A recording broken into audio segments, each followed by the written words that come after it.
반갑습니다. 여러분은 현재 메디아 팟캐스트 시리즈를 청취하고 계십니다. 메디아 의료교육 아카데미는 전 세계적으로 의료교육 프로그램을 설계하고 제공하며 평가하는 글로벌 의료교육 기관입니다.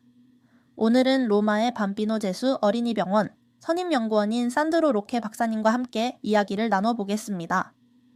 이번 팟캐스트를 마친 후 학습자들은 AI 및 기타 기술 발전이 저신장 환자의 임상 진료 향상에 어떤 역할을 하는지 평가할 수 있게 되며, 또한 디지털 기술이 제조합 인체 성장 호르몬에 대한 환자의 치료 수능도를 향상시킬 수 있다는 점을 이해하게 될 것입니다. 이 팟캐스트는 성장장애 관리에서의 디지털 의사결정 2026이라는 지속 의학교육 프로그램의 일부로 성장장애 관리 분야의 임상의들, 특히 소아과 전문의 및 일반 진료 분야 종사자들을 대상으로 합니다. 이번 내용 중에는 성장장애를 전문으로 하는 간호사분들께도 도움이 될 만한 부분이 있습니다. Good morning. My name is Sandro Locke. 좋은 아침입니다. 제 이름은 산드로 로케입니다. 저는 소아내분비 전문의입니다. 현재는 로마의 밤비노 제수병원에서 근무하고 있으며, 이전에는 칼리아리의 미크로시테미코 병원에서 소아내분비과 책임자를 맡았습니다. 성장 호르몬 결핍 환자들에게 현재 충족되지 않은 의료적 요구는 무엇이라고 생각하십니까? Thank you. This is a good question. 감사합니다. 아주 좋은 질문입니다. 사실 저신장 환자는 소아내분비 전문의 진료에서 매우 자주 접하는 환자군입니다. 저신장은 소아내분비 전문의에게 의뢰되는 가장 흔한 질환 중 하나입니다. 그러나 이들 중 실제로 내분비학적 원인이 있는 경우는 일부에 불과합니다. 성장 저하의 감별 진단 범위는 매우 광범위합니다. 호르몬성 원인뿐 아니라 비호르몬성 원인도 함께 고려해야 합니다. 적절한 치료법을 결정하고 치료 반응을 모니터링하기 위해서는 정확한 진단이 무엇보다 중요합니다. 성장 호르몬 치료의 반응을 정상 반응 또는 불충분한 반응으로 정의할 것인가도 중요한 문제입니다. 치료는 여전히 해석의 여지가 있지만 기저진단이 치료 반응에 큰 영향을 미친다는 것은 분명합니다. 예를 들어 성장 호르몬 결핍 환자는 터너 증후군 환자나 특발성 저신장 환자처럼 성장 호르몬 결핍 질환이 없는 환자보다 치료 첫 해에 훨씬 더 우수한 성장 반응을 보입니다. 따라서 저신장의 근본 원인을 정확히 파악하는 것이 매우 중요합니다. 그래야 치료 방향을 정할 수 있고 치료 반응이 양호한지를 판단할 수 있습니다. 또한 진단과 관련하여 강조하고 싶은 점은 성장 호르몬 결핍 환자의 80% 이상이 특발성 성장 호르몬 결핍에 해당한다는 것인데, 이는 결핍의 명확한 원인이 확인되지 않는 경우를 의미합니다. 그리고 체질성 성장 및 사춘기 지연과 고립성 성장 호르몬 결핍을 구분하는 것도 쉽지 않습니다. 그리고 이것은 또 다른 중요한 점입니다. 실제로 이들 환자의 대부분은 성장 호르몬 자극 검사에서 위양성 반응을 보이며 성장기가 끝난 뒤 다시 검사해보면 정상 반응을 나타냅니다. 즉, 성장 호르몬 결핍은 사춘기 이후까지 지속되지 않습니다. 이러한 경우가 일시적인 성장 호르몬 결핍인지 아니면 단순한 위양성 반응인지에 대해서는 여전히 논쟁의 대상입니다. 그리고 문제는 자극검사의 정확도가 낮다는 데 있습니다. 실제로 성장 호르몬 결핍을 판단하는 기준 범위가 수십 년째 사용되어 왔음에도 여전히 해석의 여지가 있습니다. 또 하나 중요한 점은 의뢰율과 성장 호르몬 치료 시작 시점입니다. 왜 이것이 문제가 될까요? 여러 자료에 따르면 치료를 일찍 시작할수록 장기적인 결과가 더 좋다는 점이 확인되고 있습니다. 다시 말해, 가능한 한 조기에 진단을 내리고 치료를 일찍 시작해야 더 나은 치료 결과를 기대할 수 있습니다. 또 다른 여전히 해결되지 않은 문제는 치료 수능도가 완전하지 않은 환자가 많다는 점입니다. 왜 이것이 문제가 될까요? 치료 수능도가 낮을 경우 성장도 저조하다는 상관관계가 있는 것으로 나타났기 때문입니다.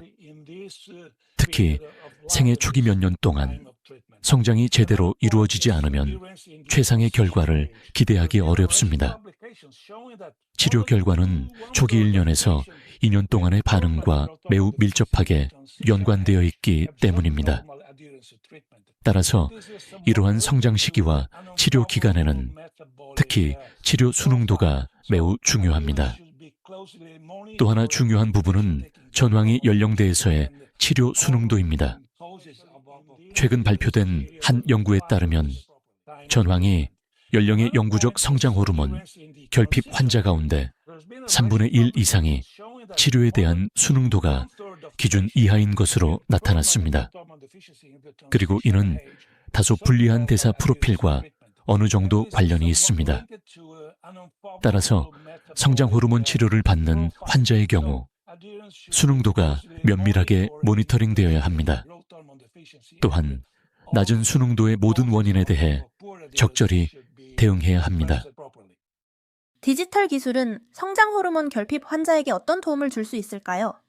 Well, I think that digital technology 디지털 기술은 성장 호르몬 결핍 관리에 여러 측면에서 큰 도움이 될 수 있다고 생각합니다.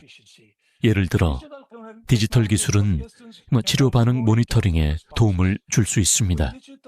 디지털 기술을 통해 개별 환자의 성장 호르몬 치료 반응을 예측하는 방법을 설계할 수 있습니다.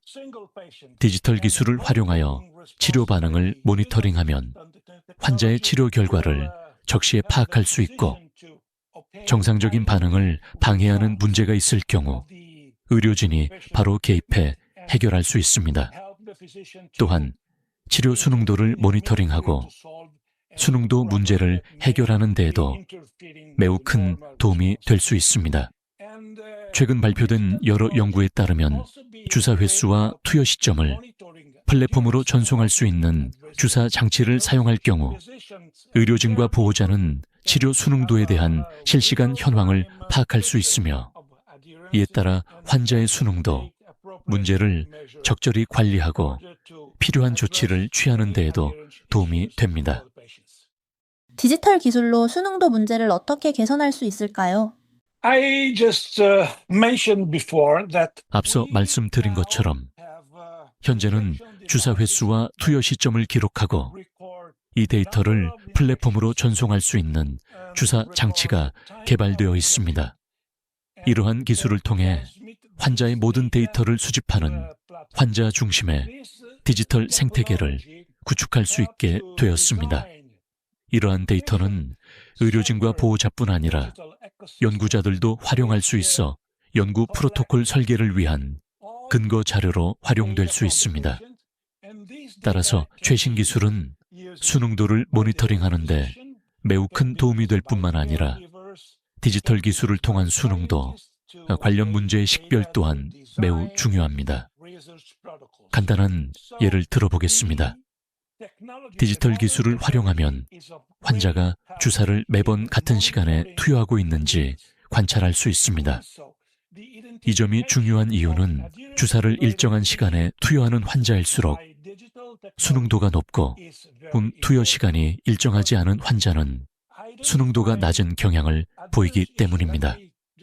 디지털 기술을 활용하면 수능도와 관련된 일부 문제들을 관찰할 수 있으며 이러한 문제들은 궁극적으로 의사나 간호사 또는 보호자에 의해 해결될 수 있습니다. 현재 수능도의 문제는 실제로 환자에게만 관련된 것이 아니라 의사, 장치, 그리고 약물 자체와 관련될 수도 있습니다.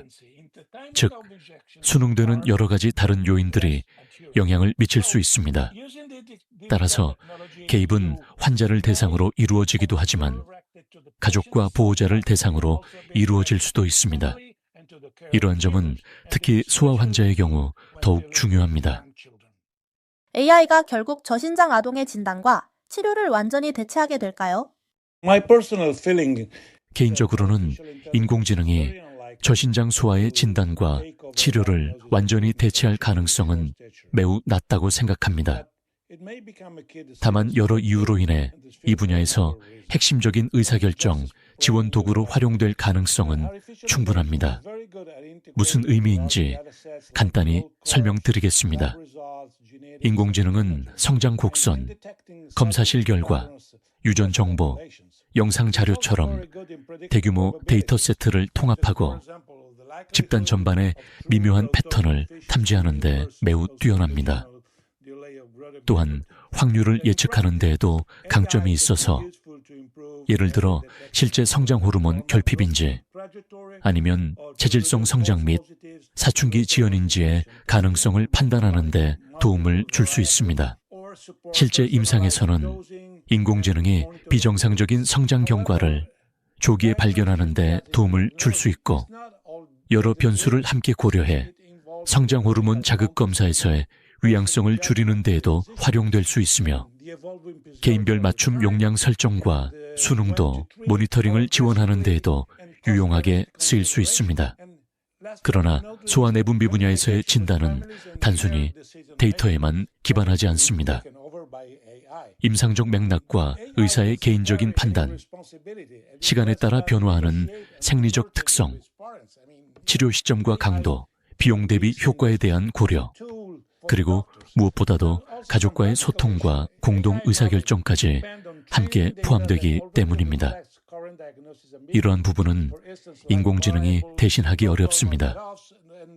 인공지능은 어떠한 책임도 지지 않으며 환자에게 불확실성을 설명하고 조율하지도 않습니다. 따라서 인공지능은 어디까지나 의료진을 보조하는 도구로 보는 것이 적절합니다. 아울러 몇 가지 실무적인 문제도 있습니다. 인공지능 모델은 현재의 진단상 불확실성을 그대로 반영한 학습 데이터를 기반으로 하기 때문에 성장 호르몬 기준치의 변동성이나 위양성과 위음성 문제와 같은 한계를 함께 내포하고 있습니다. 이는 인공지능이 이러한 불일치를 해결하기보다는 그대로 이어받을 수 있음을 의미합니다. 개인적으로는 저는 인공지능이 분명 큰 도움이 될 것이라고 생각하지만 최종적인 임상적 의사결정은 여전히 의사의 몫으로 남게 될 것으로 봅니다. 이 팟캐스트를 마치고 나서 우리가 얻을 수 있는 주요 메시지는 무엇인가요? let me just tell you that 마무리로 가장 중요한 메시지를 말씀드리자면 의료진은 디지털 기술이 현재 여러 상황에서 유용한 도구가 될 수 있다는 점을 인식하고 이를 익혀 적절히 활용할 필요가 있다는 것입니다. 또 하나 말씀드리고 싶은 점은 성장 호르몬 결핍과 관련된 내용으로 이는 일종의 경고 메시지입니다. 의사는 아이가 적절히 성장하지 못할 경우 항상 주의를 기울여야 합니다.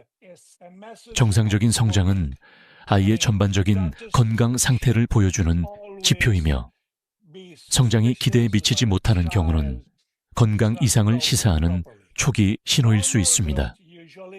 따라서 성장이 적절히 이루어지지 않는 경우는 언제나 중요한 경고 신호로 간주되어야 합니다. 마지막 메시지는 인공지능에 관한 것입니다. 인공지능을 두려워하기보다는 일상 진료에 도움이 되는 범위에서 적절히 활용하시기 바랍니다. 대단히 감사합니다. 메디아 팟캐스트를 들어주셔서 정말 감사합니다. 지속 의학교육 프로그램에 대한 자세한 내용은 저희 웹사이트 mediaacademy.com에서 확인하실 수 있습니다.